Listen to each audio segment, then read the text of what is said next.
Miss হবে না আপনার পছন্দের টিভি শো দেখুন জি5 অ্যাপে একদম ফ্রি। কোচেদের দেখে না খুব উৎসাহ জাগতো যে কবে আমি এইভাবে শেখাবো। যখন আমি গ্র্যাজুয়েট হলাম তারা আমাকে পুরো আমার ভাঙচুর যাকে বলে দোকান, আমাকে থাকতে দিল না দিদি ওখানে দাঁড়িয়ে। হাজবেন্ডও বসে যায়, পা পুরো ফ্র্যাকচার হয়ে যায়, পাটটা ঢোকানো হয়, আর দোকান চালানোর মধ্যে আমাদের তখন কেউ নেই। হ্যাঁ, আমি খেলাধুলাটাকে ছোটবেলার থেকেই ভালোবেসে যুক্ত আছি। আর আমরা অনেকগুলো ভাই বোন, আমি অষ্টমে, সবার ছোট। তো আমি বাড়ি থেকে দাদা দিদিদের কাছে ভীষণ অনুপ্রেরণা পেয়েছি এই বিষয়ে। আর আমি স্কুল লেভেলে, কলেজ লেভেলে আমি খেলেছি এবং তার পরবর্তীকালে রাজ্য স্তরেও খেলেছি, জাতীয় স্তরেও খেলেছি।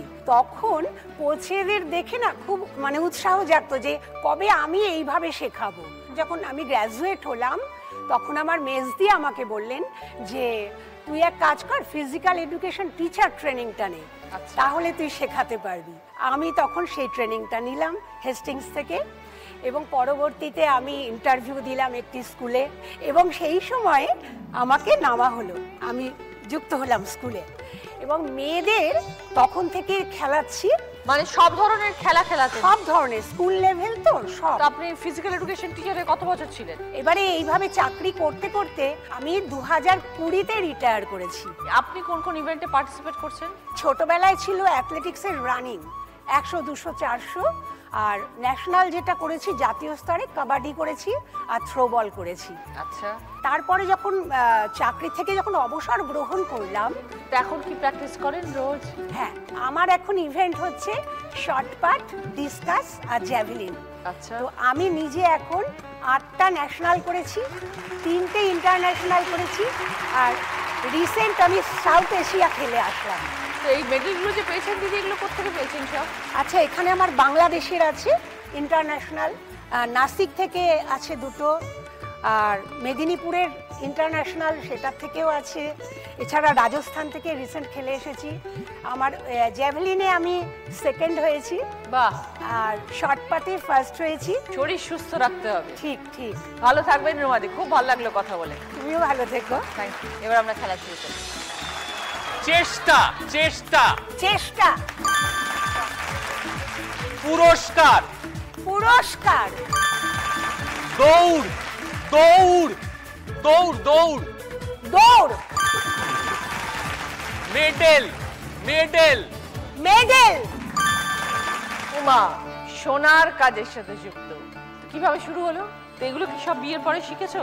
হ্যাঁ, এর 4 বছর পরে আমার শেখা এগুলো। শুরু হলো কিভাবে?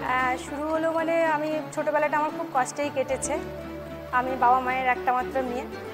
আমার যখন 4 বছর বয়স হয় বাবা তখন মাকে ছেড়ে দেয়। তো মামার বাড়িতে মা অনেক কষ্ট করে আমাকে গ্র্যাজুয়েশন কমপ্লিট করেছিল।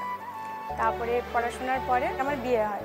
বিয়ে হয়ে শ্বশুরবাড়িতে আসি। শ্বশুরবাড়ি ফামিলা, আর কি ফামিলা বুঝতে পারছেন আমাদের বংশ পরম্পরার স্বর্ণকার আর কি। শ্বশুরবাড়িতে একটা শ্বশুরের 40 বছরের পুরনো একটা বিজনেস আছে। আমি হাউসওয়াইফ হয়েছিলাম আজ থেকে প্রায় 6-7 বছর আগে, 7 বছর আগে 19 সালে, 2019-এ আমার হাজব্যান্ডের অ্যাক্সিডেন্ট হয়, মারাত্মক অ্যাক্সিডেন্ট হয়। যেদিন হয় তাকে শ্বশুরমশাই কলকাতায় অ্যাডমিট করে দিয়ে বাড়ি ফিরেছেন। ওই রাতে শ্বশুরমশাই 2:15-তে ব্রেন স্ট্রোক হয়। তখন বাড়িতে কেউ নেই, শাশুড়ি আছে, মেয়ে আছে আর আমি আছি। তখন ওই রাত 2টোর সময় বাবাকে নিয়ে গিয়ে ওখানে ট্রিটমেন্ট করে উনি ঠিক হয়। তারপরে হাজব্যান্ডও বসে যায়, পা পুরো ফ্র্যাকচার হয়ে যায়, পাটটা ঢোকানো হয়, আর দোকান চালানোর মধ্যে আমাদের তখন কেউ নেই। পরিবারটা যে চলবে কি করে, 2টো অসুস্থ মানুষ, সঙ্গে শাশুড়িও অসুস্থ, চলবে কি করে, টানা মনে পড়ে গেছিলাম পুরো। তখন শ্বশুরমশাই আমাকে এই অফারটা দিয়েছে যে তুই এবার বিজনেসের হালটা ধর। আর পরিবারেরই যখন ব্যবসা আছে, আমি হালটা ধরি। বাড়ির বউ ছিলে, সেখান থেকে সোনার দোকানের কিছু হিসাব পর্যন্তও জানতাম না। যে কারিগর ম্যানেজার ছিল, ও হিসাব পর্যন্ত ওনার কাছে জানতে চাইলে উনি এড়িয়ে যেতেন। ও যখন চলে যেতেন আমি খাতাপত্র ঘাঁটতাম, দেখতাম। তারপর কারিগর দুজন যখন কাজ করতেন কারখানায়, তাদের পাশে গিয়ে বসতাম, দেখে দেখে। আগে প্রথমে আমি রূপোতে কাজ করেছি, কারণ সোনা তো এত কস্টলি, নষ্ট করা যাবে না। রূপো দিয়ে কাজ শিখে তারপর সোনার এখন কাজ করি, নিজে ডিজাইনও করি। কত বছর হয়ে গেল করছো এখন তুমি? 7 বছর হয়ে গেল। তো এখন পুরো শিখে গেছে, পুরো দোকানটাকে নিজেই সামলাচ্ছ না এখন? বর শ্বশুর মশাই? না, হাজব্যান্ডও অসুস্থ, শ্বশুর শাশুড়িও অসুস্থ। তুমি একাই পুরো সামলাচ্ছ? হ্যাঁ, সংসার সামলাতে হয়, 3জন পেশেন্ট প্লাস আমার মেয়ে, ছোট মেয়ে। এত কাজের মধ্যে দোকান যাও কখন তাহলে? 10টার মধ্যে দোকান চলে যাই, রান্না বান্না করে শেষ করে। আর দোকানে গিয়ে সেখান থেকে 12টার থেকে আমি ব্যাংক ট্যাং এদিক এদিক ছোটাছুটি করি 4:30 5টা হবে। তারপরে আবার 5টায় আবার দোকান আছে। তাহলে দোকানে যারা চালাচ্ছে তারা বিশ্বস্ত? হ্যাঁ, খুবই বিশ্বস্ত আমি। ভালো থেকো মা, পরিশ্রম করছো প্রচন্ড, এত সুন্দর কাজ শিখেছো, নিজের ব্যবসা ধরে রেখেছো, সংসারের হাল ধরে রেখেছো, নিজের ব্যবসা নিয়ে সুন্দরভাবে জীবনে এগিয়ে যাও।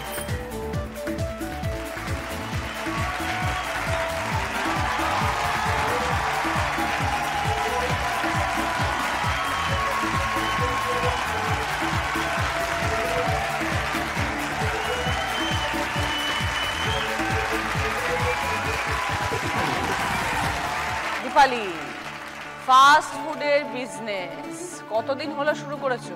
দিদি, এটা আমার লকডাউনের পর থেকেই আরম্ভ হয়েছে। তার আগে কিছু করতে না? না, তার আগে আমি Housewife? ছিলাম। তো আমার যখন আমাকে বিয়ে দেয়, আমার হাজবেন্ডের একটা ফলের দোকান ছিল, সংসার চালানোর মতন ঠিকঠাক চলে যেত। তো যখন লকডাউনটা পড়লো তখন তো সব দোকান বন্ধ করার জন্য বলা হয়েছিল, তো আমার হাজবেন্ডের দোকানটাও একদমই বন্ধ হয়ে গেছিল।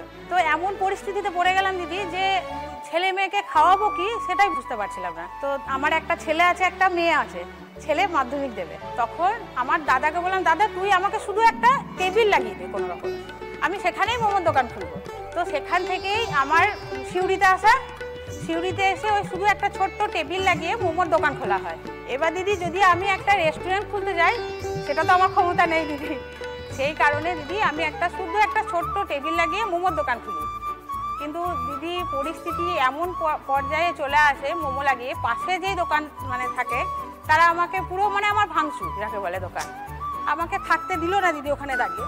ওদের ব্যবসা হ্যাঁ দিদি, ওদের ব্যবসা খারাপ হয়ে যাচ্ছে, ওরা আগের থেকে বসে আছে। হ্যাঁ দিদি, জোম্যাটো সুইগি যে ছেলেগুলো আছে ওখানে পাশে, ওরা আমাকে খুব হেল্প করেছে দিদি। ওরা শুধু একটা কথাই বলেছে, দেখো দাদা তুমি অন্য ব্যবসা করছো, দিদি তো করছে শুধু মোমো, তো ওকে ওর মতন চালাতে দাও। তো অনেক ঝামেলা করার পর দিদি আমি ওই জায়গাটা দাঁড়াতে পেরেছি। ওকে তখন বললাম, এসো দুজনে মিলে এখন স্টল চালাচ্ছি। সেই স্টল থেকেই দিদি এখন আমি একটা স্কুটি কিনেছি, একটা টোটো কিনেছি, আমার হাজব্যান্ডকে সেই টোটোটা চালাই। আর মোমো ছাড়া কি কি রাখো এখন দোকানে? মোমো ছাড়া আমি ইডলি, দই বড়া, dhokla, momo, roll, chow mein, Mughlai, fish fry, cutlet সব রকম রাখি দিদি। এত কিছু কে বানায়? আমি আমার হাজব্যান্ড বানাই সকাল থেকে। দোকান খোলো কখন? দোকান খুলি আমি 5টার সময়। আচ্ছা, সকাল থেকে চলছে? হ্যাঁ, আমি সকাল থেকে বাড়িতে মাল সব বানিয়ে তৈরি করে নিই, তারপর সেগুলো নিয়ে যাই স্টলে। কি করে বুঝো কতটা বিক্রি হবে, কোনটা কতটা বানাবে? হ্যাঁ দিদি, প্রথম যখন আমি মোমো বানাই, দুজনে মিলে এখন করছো? হ্যাঁ দিদি, এখন দুজন মিলে তোমার ব্যবসা সামলায়? হ্যাঁ হ্যাঁ, ও এখন আমার সঙ্গে থাকে, আমরা দুজন মিলে সংসার চালাচ্ছি। খুব ভালো, কষ্ট করে তৈরি করেছো, এখন স্বামীও পাশে আছে, দুজনের ব্যবসা। হ্যাঁ দিদি, স্বপ্ন নিশ্চয়ই একটা দোকান হোক। হ্যাঁ দিদি, একদম ওটাই আশীর্বাদ করুন দিদি, যেন আমার এটা স্বপ্নটা সত্যি হয়। একদম নিশ্চয়ই হবে। তোমার মামা শ্বশুর, তার একমাত্র জামাই বাবা, তার তোমার, এবার বলো দীপালি। আমার ননদ, বুঝিয়ে দাও। তোমার মামা শ্বশুর, তার একমাত্র জামাইবাবু আমার শ্বশুরমশাই, তার একমাত্র মেয়ে হচ্ছে আমার ননদ।